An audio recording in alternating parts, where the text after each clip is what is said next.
Welcome to Inspired Changemakers, a podcast about all the amazing things people are doing to make the world a better place.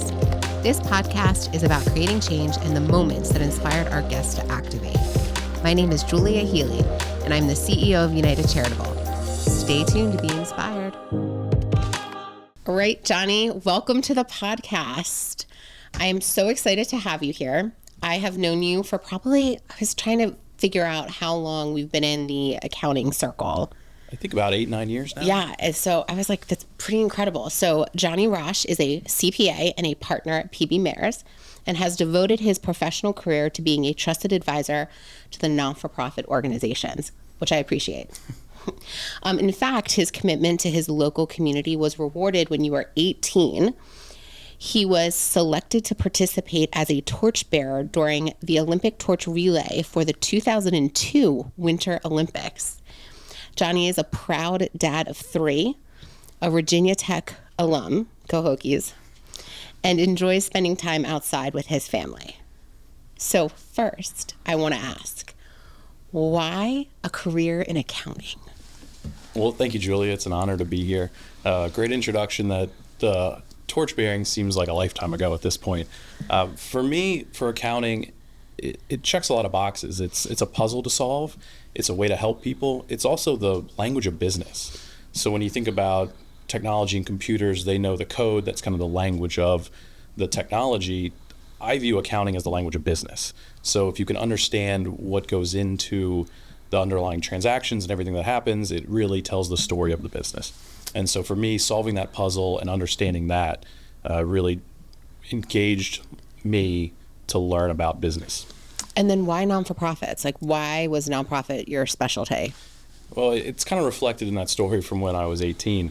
It was ingrained in my family. My father worked for nonprofits his entire career, spent and really dedicated his life to working with organizations that helped individuals with disabilities job train. Wow. They ran day centers, and that's what he did for his entire career. So growing up, I would walk from middle school to the center. I would volunteer my time. Weekends, we'd go to Special Olympics. We'd take individuals camping, bowling. It was just something we did. And frankly, that's probably why I was selected for that. But it just felt the most natural when I got into public accounting. It was a way to really serve the public because we're looking at public charities in the 501c3 space. And it just really fit with what I wanted to do. And so once I started down that path, it felt right. And that's really why I probably continued in public accounting beyond the early years. And then, so do you think it was just always in your family? Like there was always just some kind of service mentality? I do. I always joke, my dad, if he met you and liked you, he would drive across the country to help you change a tire. And so just that mentality was always there. It was always a service mentality. It was always caring about others. And so this is, again, a way to just marry the knowledge that I've learned as a CPA and in public accounting with the good that we can do in the world. So yes, I think it was always just ingrained. And then why do you think it's so important for nonprofits to have, or nonprofits to have, a good accounting partner? It really helps elevate the organization, I think. There are so many challenges and nuances to the Form 990 and to the specific not-for-profit accounting that's different than just a normal business. And so with these documents really being available to the public and making sure that you're projecting the right message to your donors, to the community, to the public, and really demonstrating the good that you're doing throughout the community, it's extremely valuable. And so for a nonprofit, maybe you have limited resources, maybe you're stretched thin on accounting staff or operational, and you have a CEO that's pulling triple, quadruple duty and getting down into the weeds of the accounting. Right. It can be very valuable to have a service provider that you can work with as a partner and trust to come in and rely on to give you the right answers, to rely on just to find the right answers. And I think that can be really valuable and can really accelerate the growth of an organization or allow them to focus on the programs and the mission and free up the organization from being down in the weeds of some of those transactions. And so why is it so important for donors to look at 990s? Like what does the 990 share that donors should care about? So the 990 is the required document that it's an informational return that not-for-profit organizations file with the IRS. It is purely informational, and they are available on the IRS's website. GuideStar has them, Charity Navigator, so they're readily available. And those documents allow an organization to present their missions and what they're doing and the good they're doing. So it's valuable for donors to look at and see where the money that they're giving is being spent to ensure that the programs are there, and just to look at the fiscal oversight of the organization. There's a lot of information there about the board and governance and policies, and so going through that to make sure that the organization has those things in place can really help the donor understand what's going on with their dollars once it's there. And it's really just a one tool a donor can use in their toolkit to determine where they want their dollars to go. And it's funny because, again, my background's accounting, undergrad degrees in accounting, and I teach accounting at my local community college. And I think it's so important for business owners, not just not for profit, but business owners in general, is to understand their financial statements. But a lot of nonprofits really do lead with their program, right? And their direct support and what they can do. And sometimes financials and all the other things can get to the wayside, right? Sure. Why do you think it's so important for them to have budgets and variances and all that fun stuff? Even though not-for-profit organizations have kind of the stigma of putting all their money back into the community, it's still a business, and they still need to operate as one. So without budgets and without good governance and without those policies in place, you're not putting yourself in a good position to continue on as an organization. And so I think there is a bit of a misnomer of every dollar has to go to program. I think there is an overhead component that is important for not-for-profit organizations to have. And there's always been this idea of the program percentage versus overhead or operating percentage. Yeah. There's even been studies and reports that have shown that that's a fallacy. Right. You should not necessarily follow that to the T to C. One, because it's easily manipulated. People can make those estimates and do different things there. Also, it doesn't show the true, I guess, position of the organization. If they have no overhead, it's unreasonable. Can I change your word? Sure. Impact. It doesn't show the impact of the organization. Just because if it has higher overhead doesn't necessarily mean that the impact is not there. I love that. So yeah, it's just such the big discussion, and leading a nonprofit and being around a ton of other people that lead nonprofits, you're like, should we not hire staff to actually do stuff because it could be considered overhead, or it's just such a hard discussion to have. I'd like to thank United Charitable for sponsoring today's Inspired Changemakers podcast. United Charitable is a national nonprofit that focuses on guiding you on your charitable journey. Whether you like to simply streamline your giving or you like to create your own charitable initiative, United Charitable has the knowledge and resources to support you. If you'd like to learn more, check out the link in our bio. Were you always with PB Mayors right out of college, or what was your career path? I worked for a tax attorney right out of college in Blacksburg. I went to Virginia Tech.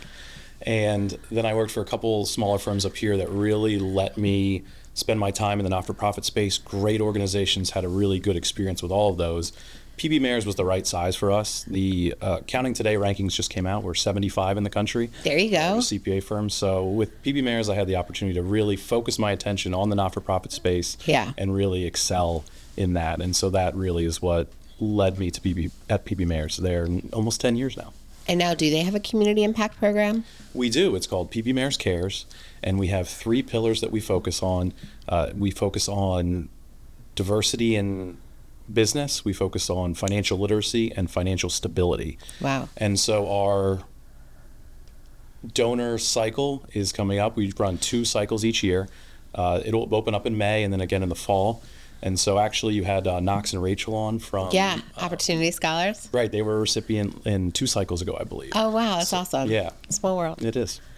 And is that really important to you, that the firm that you're with really does have a give back program? It is. And it's important that we take the time to be in our communities and demonstrate our commitment to the local communities that we're in.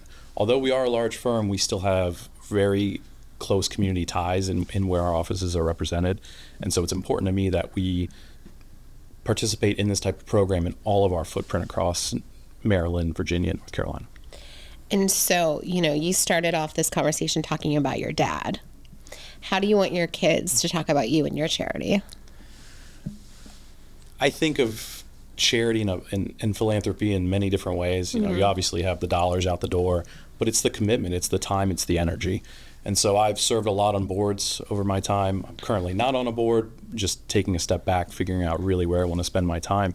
but I want them to see my service to the community. I want them to see, Dad spent his time working with this board and this organization, or we would go as a family and spend our time helping here.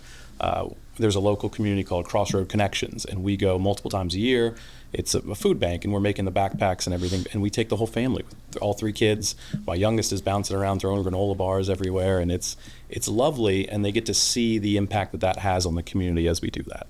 And so really, I just want them to instill that in themselves, that they can support the community and be philanthropic in their time and efforts. It doesn't have to be dollars. And I think that's something that we're also trying to overcome here at Inspired Changemakers, is that idea that philanthropy has to be Bill Gates, right? Or has to be this, this huge commitment. It can just be simply what you're talking about, finding something that works for you and your family and giving back a couple times a year. How do you find what works for your family? I think it's focused on our community. We've been in that area for almost 15 years now. So wow. How old are your kids? My oldest is 10. Oh, wow. Okay. And so finding things that resonate with them, they can understand helping charities that help children, right? Right. So they might have a difficult time with other types of programs, also with animals. My daughter volunteered at the SPCA. So cool. Go up every weekend, pet dogs, pet cats, just to spend time with them. And so that resonates with them. These animals need love. Same type of thing with children's hunger, that can resonate with them as well. And I think, listening to Charlie Batch's episode, he talked a lot about the small steps, the little impact. Yeah. And that resonated with me, listening to him talk about that. Someone that played in the NFL for years and can have that impact, and to hear him talk about those small things. It's little impact can be big to someone else. And I really want to say that dedicating your career as a CPA to nonprofit accounting, I'm just saying there could be more money made elsewhere. I just make you aware of that now. Sure. But it's so important for nonprofits to really partner with the right type of people to ask the right kind of questions. One of the things that I really enjoy, and full disclosure, PB Mayor's is United Charitable's honor, so I kind of forced you to know. But one of the things that I really enjoyed about working with you, and just your mentality in general, is it's an open door policy. Right? We can ask you any questions throughout the year. We don't have to just wait until that audit window opens when you're auditing us, right? We can talk to you at any time during the year. Why is that so important in your service model? For us, it's important because it leads us to provide better insight and better value. We want to support the programs and the mission throughout the year, not just that compliance audit time. And so if we have an organization, this is a true story, an organization came to us and said they wanted to begin getting government grants. And there's a lot of extra work that goes in when you have to do a governmental grant audit and everything that takes place there. Well, we were able to work with them over 2 years to structure their program so that when they were able to get across that threshold and accept those grants, it was smooth. Right. Our team has the expertise to do it, but having those conversations throughout the year, if we didn't pick up the phone or they didn't feel like they could come to us and ask that question, they're already behind. And so we've had an organization come to us after the fact and say, now we're getting these grants, what do we do? They don't do this type of work, we're behind. Yeah. It's a struggle because they don't have the systems in place, there's findings, there's all these issues, delays. And so without that, we are not good service providers. We're not good partners if we're not having that dialogue and that conversation. And it's important to do that. One, it makes the audit easier, but also it just helps us have a deeper connection to the community, to the organization, to the mission, to the program. And ultimately, that's what we're trying to do. And, when you're looking through and you're coming in to audit a nonprofit, what are the things that you really focus on? We focus a lot on internal controls. Internal controls in the financial system really dives into what checks and balances are in place over these types of transactions. So checks out the door, dollars in, who's taking a look at them, what's happening in the system to ensure that there's nothing that's going to go wrong in the process. Love it. And the dual approval, I love all the auditing that you do around controls, because you actually audit the system, not just the transactions. Right. Sorry. No, thank you for that. And so that's an important distinction, because if we're looking at the controls and we're understanding that and those systems are in place, it allows for succession planning. It allows for opportunity for the organization to grow and add programs to bring into that control environment.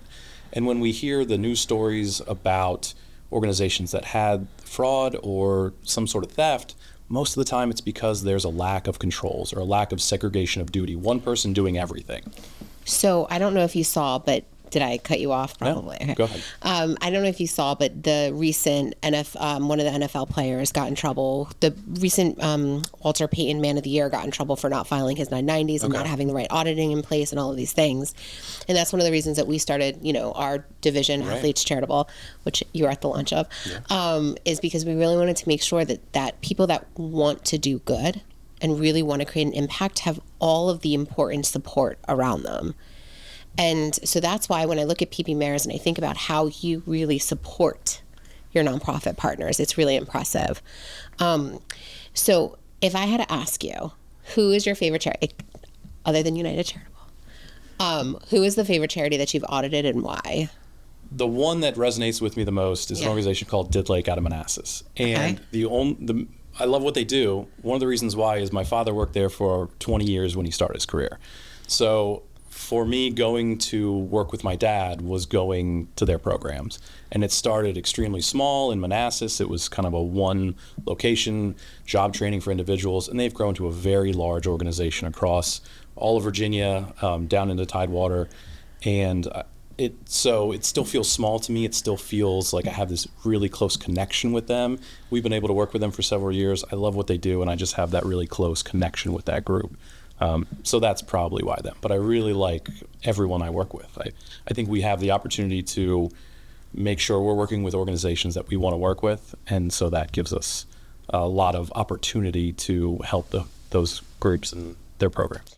I would like to thank Athletes Charitable for sponsoring today's Inspired Changemakers Podcast. Athletes Charitable offers a concierge membership service that provides the tools and resources to build a legacy through service. Our athlete-led team has the first-hand experience and expertise to provide hands-on support that simplifies the entire process for athletes and entertainers to reach their social entrepreneurship goals and create lasting impact in their communities. To learn more, check out the link in the bio. I have to say, I didn't expect to hear about your dad so much. I love how much you admire him. It really, it makes me emotional. Yeah. Because I think we all want our kids, at least I do, you know what I mean? Want our kids to feel that way, that we're bigger than just what we can kind of do in our little, we're bigger than just what we are. We can affect our community, we can affect change, we can affect generations to come. And so we've talked about this before, and it makes me laugh out loud. Trying to raise kids in that same mentality can be challenging, Absolutely. Right? But I really love that you really have kind of followed in his footsteps, but really adding your own person, because he wasn't into accounting, right? No, he wasn't. He was program. He was program side, absolutely. Okay. So where did the numbers come from? Were you always just good at math, or is that the mom? No. My mother was an elementary school teacher. Okay. And the math, my sister was an engineer, come from a family of engineers. Okay. Math was not what I wanted to do. It just, I fell into kind of finance and accounting at college. I always wanted to go into business, but I thought I would want to be a lawyer until I realized how much I'd have to read. Yeah. And so I decided this is kind of attorney light, understanding the auditing standards and the tax standards. And so a lot of the numbers, it follows with the structure of the accounting and the 990. The numbers kind of come there second. It's really the puzzle that kind of attracted me to it.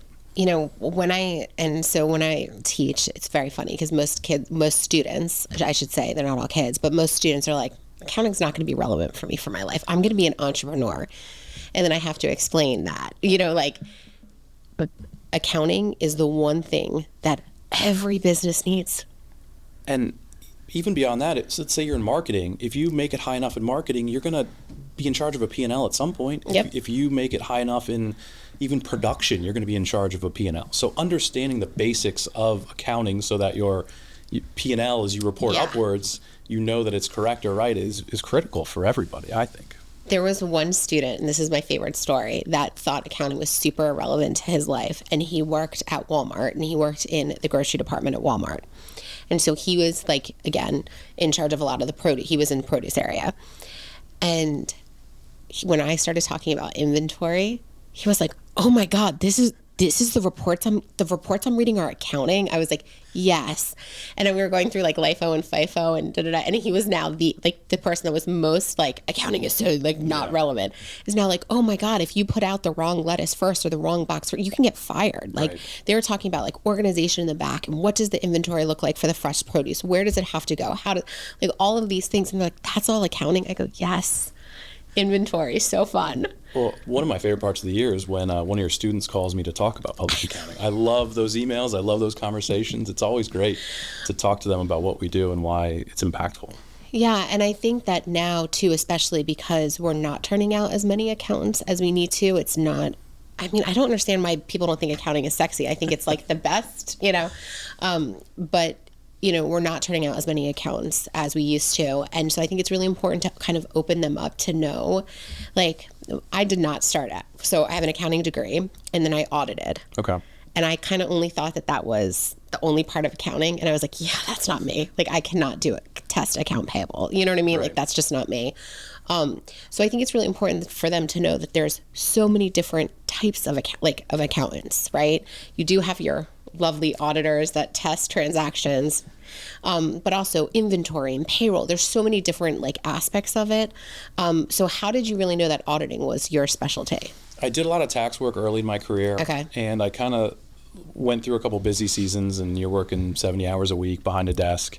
And I thought, I can't do this forever. I need to be talking to people. I need to be learning and understanding. And so with auditing, you're testing the transactions, but you're having conversations. You're learning about the business. And so every time I'd go on an audit and I'd spend time with the CFO, CEO, understanding what their risks are, what's going on with their organization, that felt more comfortable to me. Right. And so that's really why I said I need to get into the auditing side, because it just felt more natural. I felt more effective and more impactful to the organizations that way.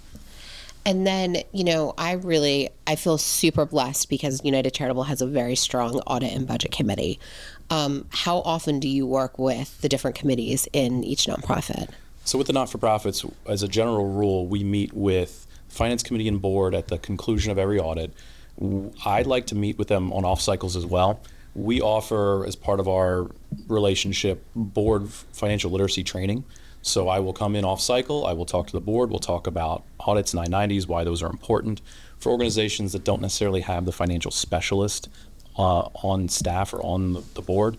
For me, that's critical because they have a fiduciary duty to the organization.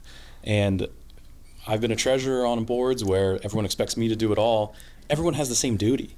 And so to make sure and empower them to be able to ask questions, to have some level of ownership over the financials of this organization is really meaningful. So I offer that as often as possible. I will sit in on every finance committee meeting, every board meeting that you ask me to, as long as my schedule allows. Yeah. And I'm not at Girl Scouts or Boy Scouts or, coaching soccer. But just to make sure I'm there for your questions, because we work for the organization, and governance and the board is a major part of that. So are you in the same boat as me? Is that in every board you're elected, you're the treasurer? Yes. I've tried not to be. I've tried to say, I'll be the secretary, I'll be there to help, or I'll do different things. Yeah. But usually it's a direct path to treasurer. And what's really interesting to me is that, as much as I've explained financial, I literally get paid to explain financial statements, right? Teach it. When I try to explain it to other people, the minute they hear financial statements, it's like this look in their face, yeah, no, I'm not, it's just really funny. And so what I really want to drive home with today's conversation is that, no matter what size non-for-profit you are or organization, having a strong audit partner is incredibly important. So what is the ranges of revenue? Do you have to have a certain amount to work with PB mayors, or $1 million operating budget? What does that look like for you, or it just depends? It really just depends. I think it's a level of complexity. If there's a complexity in grants or the government grants, or if there's just a need and you want to have that type of relationship with us, I'm biased to our firm, obviously, but there are a lot of good firms out there. There's firms that are going to fit for every level, every opportunity. And so it's really finding the right people you want to work with that have the right expertise. And so taking the time to ensure that you know who you're talking to. Is it going to be the partner? Is it going to be the staff? Having a good feel for the people that you're going to be communicating with is critical. And so if an organization comes to me and we're too big for them, or we're not a good fit, right. I have friends and colleagues at other firms that I trust, and I will refer back and forth because I know they're going to do a good job and they're going to be a better fit for that organization. So bias to PB mayors, but there's a lot of good firms out there, and making sure that you're finding the one that you can work with and that supports your organization is really critical. That's awesome. All right. Well, Jonny, thank you so much for being on the podcast today. I definitely defined you as an inspired change maker. I really love that you've dedicated your career to service, and that really, it's just now a generational thing, right? Like, it's just, your dad in you. So I love that. Thank you very much. I appreciate it. Yeah. Thanks. Find Inspired Changemakers on Instagram, YouTube, and LinkedIn, and comment on all the awesome things you are doing to make this world a better place. Don't forget to subscribe.